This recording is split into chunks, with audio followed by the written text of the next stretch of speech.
Assalamualaikum warahmatullahi wabarakatuh.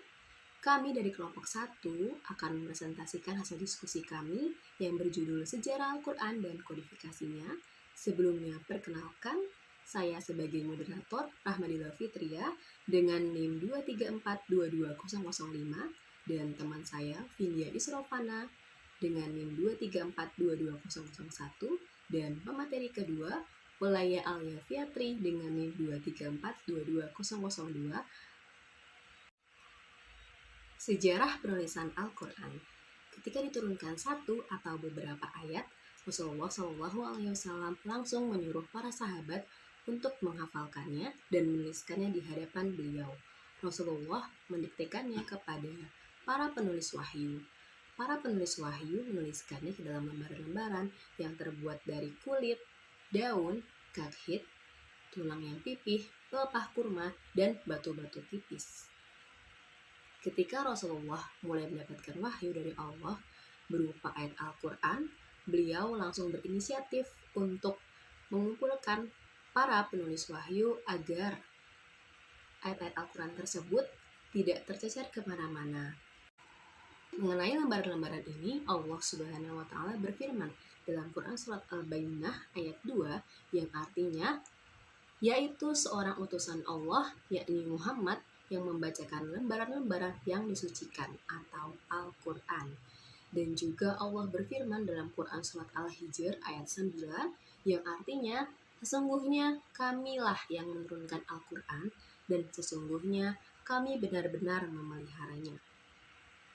Di sini, saya ingin menjelaskan periode sejarah penulisan Al-Quran. Periode sejarah penulisan Al-Quran itu ada 4 pada masa Nabi Muhammad SAW yang pertama.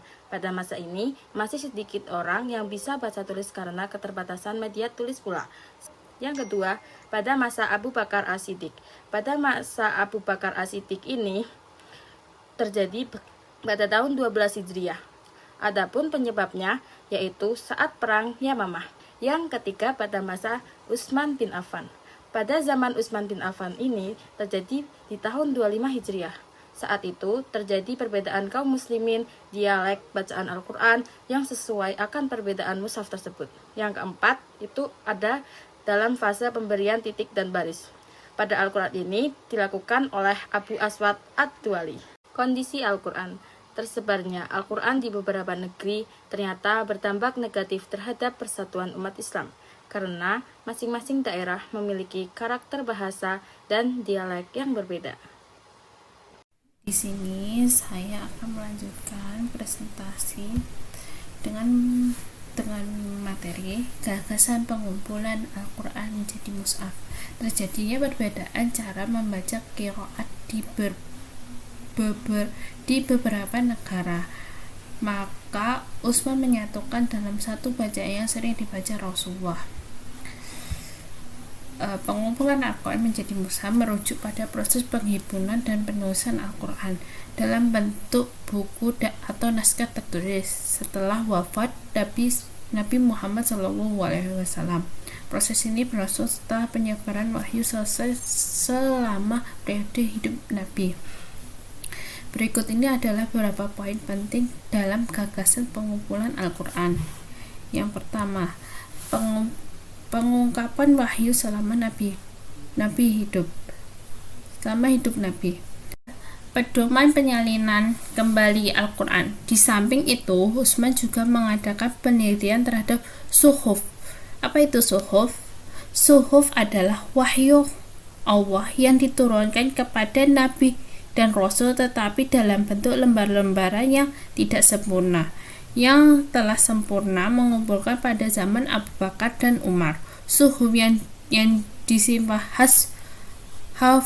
Hafsah itu yang mewarnai mushaf pertama yang dijadikan sebagai pegangan. Pedoman penyalinan Al-Quran yang terkenal sebagai mushaf mencakup aturan dan ketentuan yang harus diikuti oleh para penyalin atau penulis Al-Quran agar naskah yang dihasilkan sesuai dengan teks aslinya.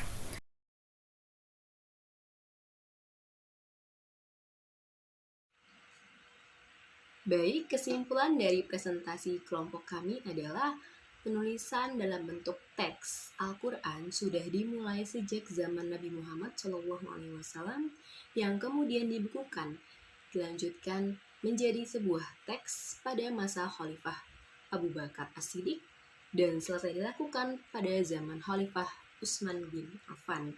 Dan hingga kini manfaat dari penulisan Al-Quran ke dalam bentuk teks dapat kita rasakan dan kita nikmati untuk kita kaji sebagai umat Islam.